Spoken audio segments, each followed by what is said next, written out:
Hello, friends, and welcome back to my channel. I'm going to be counting down my top 100 animated films of all time. I'll be recording 10 different videos covering 10 movies in each of them. So we start today with movies from ranked number 100 to number 91. I just want to emphasize this is a purely subjective project based on how much I enjoy each of these movies. And to make that point even more clear, I'm using the GamePros game rating system. So when I say a movie has X score, it simply means that it makes me feel like the respective face. So 3.5 would make me feel like this, and a 5 would make me feel like that. Hopefully, if we're lucky enough that we coincide in what we like about animated films, maybe you can pick up a few recommendations here. If anything else, you can always let me know how you feel about each of these movies and where would they be, if at all, in your own list. Would you rank them higher, lower, or not at all? And hopefully we can have a good time with this, and not get too serious about it. Number 100 is The Fox and the Hound. It's a Disney movie from 1981 directed by Ted Berman, Richard Rich, and Art Stevens. I watched this movie in the movie theater, and I could have sworn that this movie was released earlier, like in the 70s.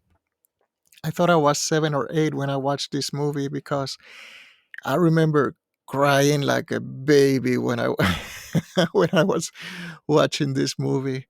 And I happened to be 12 years old. I skipped, let's see, first and second grade I completed in 1 year. So 12 years old means that I was in the eighth grade. I wouldn't have thought a movie would make me cry like this when I was in the eighth grade, but it certainly did. And that's one of the strengths, maybe one of the main strengths of the movie.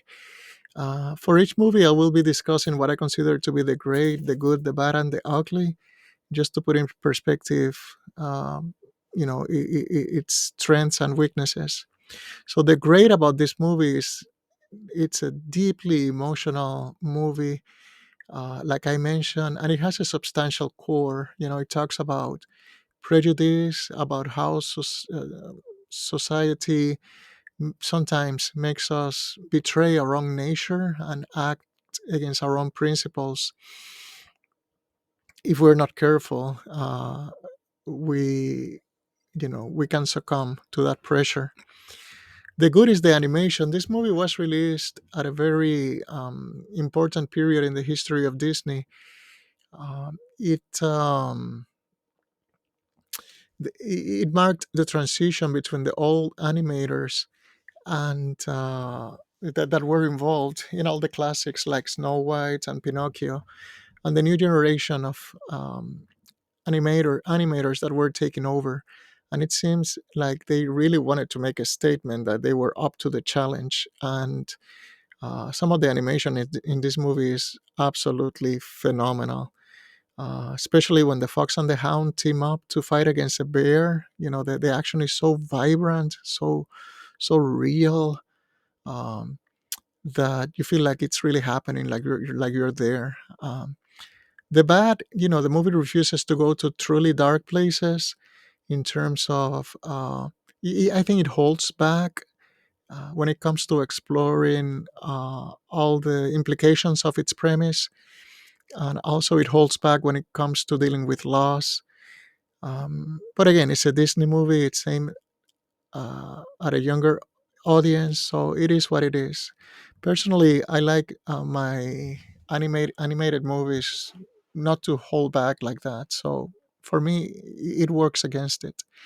And the ugly are the damn songs. I'm not a fan of songs and musicals in movies, but that's just me. I should say, because I started with a Disney movie, there are not going to be a whole lot of Disney movies or Pixar for that matter in this list. My list is mostly made up of Japanese animation, but there's a little bit of animation from other parts of the world as well. Number 99 is The Wolf Walkers, released by Cartoon Saloon back in 2020, directed by Tom Moore. This is a 3.5 for me.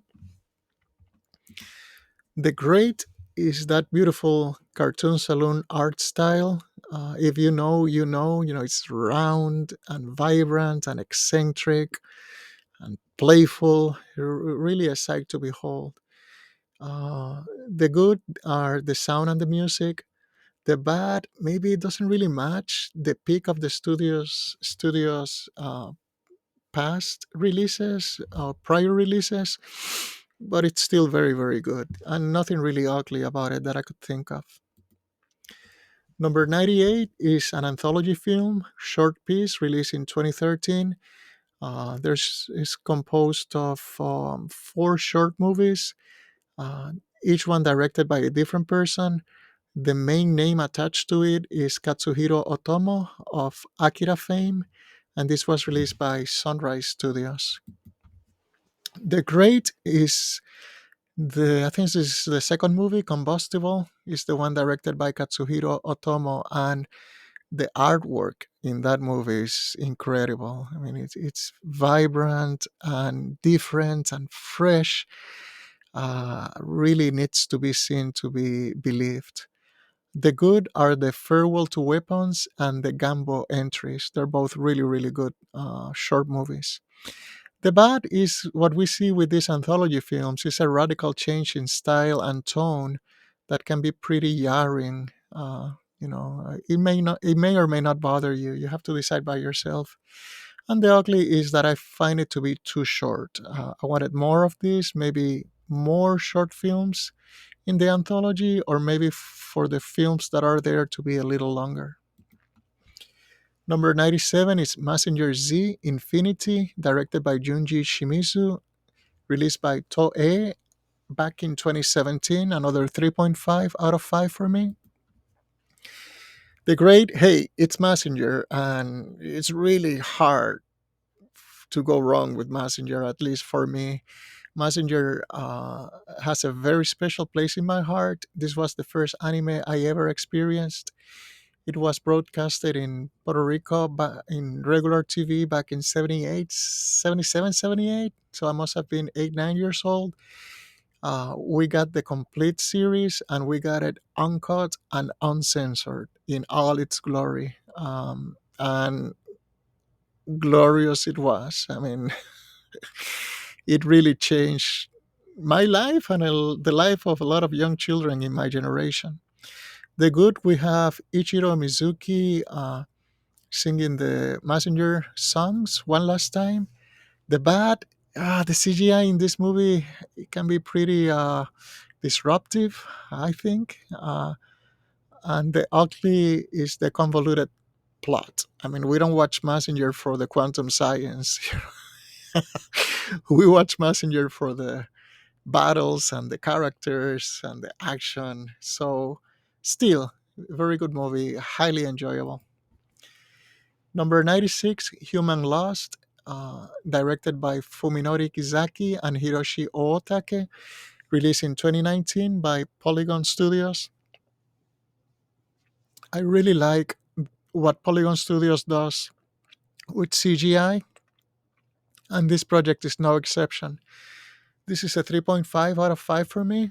The grade is The Source, which is the classic Japanese novel No Longer Human by Osamu Dazai, which, by the way, was also adapted for another anime called Blue Literature, which is a really, really good anime worth watching. That was a more by the book adaptation, whereas this movie takes more liberties with the source material.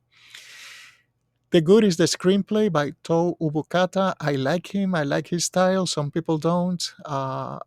Some of his most notorious work include Murdoch Scramble and Psychopath Season 2.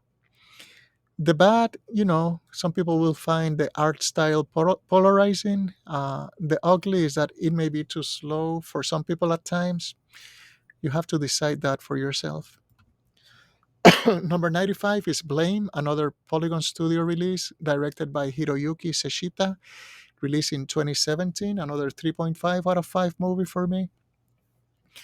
The Great, also The Source, which is the manga by Tsutomu Nihei, which is the author for Knights of Sidonia, which is another anime that I really, really like. The good are the action sequences. And the bad, again, you have to decide if this art style is for you. Nothing really I could find that I could mention as ugly when it comes to this movie. Number 94 is Appleseed, directed by Shinji Aramaki, released in 2004, another 3.5 out of 5 for me. The great are the characters. I really, really like these characters. The good is the story. The bad, CGI is relatively early in its development by this point, and it doesn't look great at all times. But nothing I could really say is ugly about this movie. Number 93 is Mary and the Witch's Flower, directed by Hiromasa Yonebayashi, uh, released in 2017 by Studio Panak. 3.5 out of 5 for me. And if you see the art style, it feels and looks very Ghiblish, and that's because, as you probably know, Panak was a splinter of Studio Ghibli when a number of their talent migrated and formed this studio. And the art and animation of this movie are something else. Yeah, yeah. At times, it took me back to Spirited Away or Howl's Moving Castle. I mean, that's how beautiful it looks. The sound, it's also up there. The characters are a little flat, and this is a sparsely populated world. It reminded me of Tales from Earthsea, where the whole movie had like 3 people in it, and this one has a similar problem. At least it's a problem for me. It may not be for you. Number 92, Ashura, released by Studio Toei in 2012, directed by Keiichi Sato. Another 3.5 out of 5 for me. I was lucky enough to go to Japan. I think it was 2011 or 2012, and I went to an anime convention where the studios were showcasing either their most recently material or their upcoming projects. And they had a TV screen running the trailer for this movie, and I was captivated by the artwork. And I really wanted to watch it properly, so I waited for years for an official release, with good audio and video quality and a good subtitles. And the wait was in vain. To the point where 1 or 2 years ago I gave up and just watched the movie in YouTube on YouTube, and then I bought the Japanese DVD and watched the movie for to experience the art properly. I do speak a little bit of Japanese, and that together with whatever I remember from watching it in YouTube, I was able to piece together the movie when watching the DVD and have a somewhat congruent experience.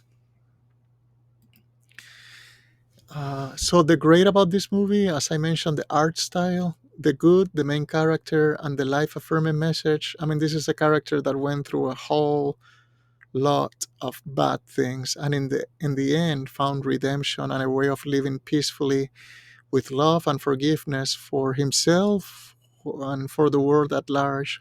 So it feels really special. The bad is the unavailability, and the ugly, nothing for me except I understand if some people may not like the art style because it's uh, so different to everything else out there. And number 91, the last movie for today, Millennium Actress, directed by the great legendary Satoshi Kon, released by Madhouse Studio in 2001. It's a 3.5 for me. This is a movie that a lot of people have very, very high in their all time animated movie lists, top 10, top 20, top 30. I like it a lot. It's in my top 100. I may not like it as much as a lot of people out there, but I do think it's a very good movie. I like it quite a bit. The great is the characterization, the good is the art, the bad, all these movies that are basically a love letter to cinema have a pretty low ceiling in terms of how much I'm going to like them, whether they are animated or not. Like Hugo and the Fablemans and Cinema Paradiso. They just rub me the wrong way. Kind of like when someone likes his own post in Facebook. But it may or may not bother you. And the ugly, even though the central concept was pretty lofty, I could not relate in the way it was presented. This movie basically is about accepting loss and change, and ultimately letting go and accepting mortality. But it left the way it was presented left me a little bit cold. Couldn't relate to it that strongly. So that's it for today. We'll continue next week with entries number 90 to 81. Uh, Let me know what you think about these movies I mentioned. Are you familiar with them? And if you are, where would they be in your list? Do you find my praise, the things that I praise, fair? And do you find the things that I criticize fair? Or what are your thoughts? So I'll see you all next week. I hope you have a blessed week. And as usual, thank you for your time. Bye.